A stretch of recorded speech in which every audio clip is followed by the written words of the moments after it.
नमस्कार साथियों, स्वागत है आप सभी का एक बार फिर से हमारे यूट्यूब चैनल KNC कुसुम नेट क्लासेस में। साथियों, आज हम लोग बात करने वाले हैं पीएचडी एडमिशन 2021 के बारे में। तो यदि आपने मास्टर कर रखा है और आप पीएचडी में एडमिशन लेना चाहते हैं तो यह वीडियो आपके लिए बहुत ही महत्वपूर्ण है।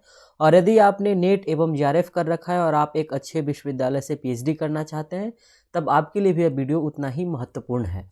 तो आइए फिर इस वीडियो की शुरुआत करते हैं। सबसे पहले बात करते हैं यह वैकेंसी कहाँ से निकल कर के आया है। यह है Dayal Bagh educational institute, deemed to be university है और यह यूजीसी से बिल्कुल पूरी तरीके से अफिलिएटेड है। इसलिए आपको यहाँ पर मौका मिले पीएचडी करने का तो आप बेशक यहाँ पर जाइए और बहुत ही बेहतरीन जगह है, आपको यहाँ से मौका मिलता है तो डेफिनेटली आपको जाना चाहिए। चलिए बात करते हैं हम लोग notification for research entrance test for PhD admission in March 2021। So March 2021 से आपका सेशन यहाँ पे शुरू होने वाला है, उसी के लिए यहाँ पे फॉर्म आया है। तो last date for receiving online application form की बात की जाए तो 1 मार्च तक आप यहाँ पर फॉर्म सबमिट कर सकते हो, यानी कि आपके पास अभी भी बहुत ही पर्याप्त समय है, आप आराम से इस फॉर्म को सबमिट कर सकते हैं। ध्यान रखिएगा, जब आप फॉर्म सबमिट करना चाहेंगे तब आपको इस वेबसाइट पे जाना है www.dei.ac.in पे। उसके बाद बात करते हैं जो आपका रिसर्च इंट्रेंस टेस्ट होगा वह 14 मार्च को होगा और वह संडे को 9 बजे से आपका टेस्ट होगा। Candidates possessing the minimum qualification with the required percentage of marks and academic record as mention below shall be eligible to appear in PhD RET and interview.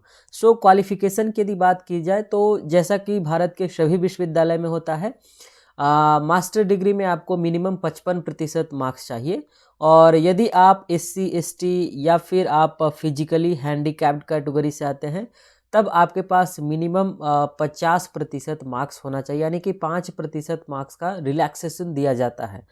चलिए फिर आगे बात करते हैं PhD RET March 2021 for PhD admission to PhD programme will be conducted in following disciplines only, यानी किस किस subject में यहाँ पर होने वाला है उसको पहले चर्चा करते हैं। इंग्लिश है, हिंदी है, होम साइंस है, म्यूजिक है एंड अकाउंटेंसी एंड लॉ है, अप्लाइड बिजनेस है, इकोनॉमिक्स है एंड फाउंडेशन ऑफ एजुकेशन है, डिपार्टमेंट ऑफ पेडागोजिकल साइंस है एंड इलेक्ट्रिकल इंजीनियरिंग है, मैकेनिकल इंजीनियरिंग है, बॉटनी है, केमिस्ट्री है, फिजिक्स, कंप्यूटर साइंस है, इकोनॉमिक्स है, मैनेजमेंट है, साइकोलॉजी है and 9 research division of DEI।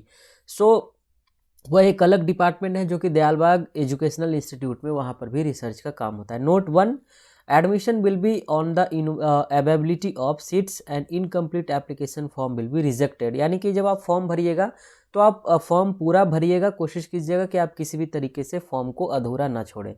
चलिए, such candidates who have obtain PG degree in some other or a more specialized area or discipline are required to indicate one of the above disciplines that is closest to their area। so कभी कभी हम लोग allied subject में भी form भरते हैं, इसलिए यहाँ पर बताया गया है कि आप जिसमें स्पेशलाइज्ड हैं उसको आप वहाँ पर इंडिकेट कर दीजिएगा। उसके बाद बात करते हैं there may be separate PhD RET for each faculty और ग्रुप्स ऑफ डिपार्टमेंट, यानी कि अलग अलग ही होगा obviously. In case a large number of applications are received by a department only a limited number of candidates will be called for PhD research entrance test. So बहुत ज़्यादा application आते हैं तो एक सीमित लोगों को ही बुलाया जाएगा। हालांकि तो बहुत ही गलत बात है, इस तरीके से नहीं, जो भी फॉर्म भरते हैं उन्हें और यदि वह एलिजिबल हैं तो उन्हें बुलाना जाना चाहिए, यह विश्वविद्यालय की गलती है। और इन्होंने कहा कि from the list prepare on the basis of CGPA marks, जो आपका मास्टर डिग्री प्रोग्राम में होगा उसके आधार पे, और इंटरव्यू में तो आपका RET के मार्क्स के आधार पे बुलाया जाएगा। The candidates are required to check the number of vacant PhD seats available in the respective department before applying for admission. चलो, PhD RET March 2021 exam will be held as per the following schedule. 14 March को होने वाला है और कहाँ पर होगा? Multimedia extension building, faculty of commerce and science DEE, यानी कि इसी इंस्टीट्यूट के कैंपस में होने वाला है, आगरा में, उत्तर प्रदेश में।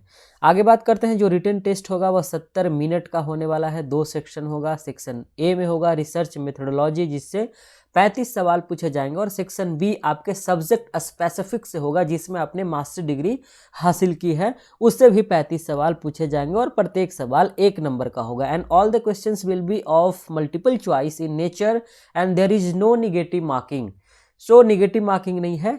And no re evaluation of the answer books of the written test will be allowed.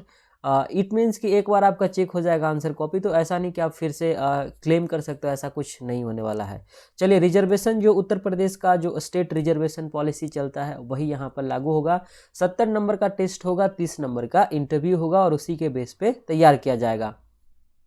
For those candidates who are MPhil RET exempt, the interview marks will be multiplied by 3.33 to bring all candidates on a common scale of 0 to 100.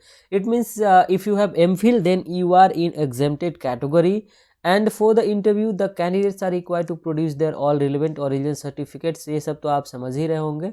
If A candidates, इसको आपको जानने की ज़रूरत नहीं है, net JRF के बारे में इन्होंने कुछ दिया है। All such candidates for whom the result of final year of the qualifying degree MA MCom in concerned subject is still awaited, for those who have not attached the final year mark sheet may be given provisional permission to appear in the PhD RET। यानी कि आप final year में हो तो form भर सकते हो। चलो ठीक है। एंड इन्होंने नेट JRF की बात, हाँ चलो नीचे में की है।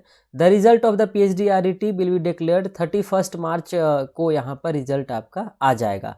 चलिए, एग्जाम्शन की बात कर ले तो MPhil वाले तो एग्जेम्प्टेड हैं ही, जिनके पास नेट है, JRF है, या फिर उत्तर प्रदेश का स्लेट है, जो state level eligibility test exam होता है असिस्टेंट प्रोफेसर का।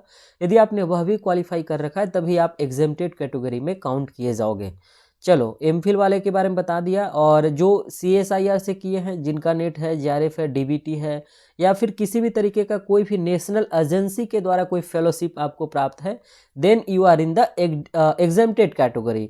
एंड डायरेक्ट एडमिशन की बात की जाए तो those candidates of the institute who have awarded director's medal in their post graduate qualifying examination such as MA MCom, और या फिर pass the post graduate qualifying examination from the respective department, यानी कि जो वहाँ के छात्र हैं और जिन्होंने अच्छा स्कोर किया है उनको डायरेक्ट एडमिशन भी दिया जा सकता है। चलिए, and so this was all about PhD admission. So guys, if you are interested to take admission here, then you must fill this form. So guys, wish you all the best. Thank you very much to watch this video.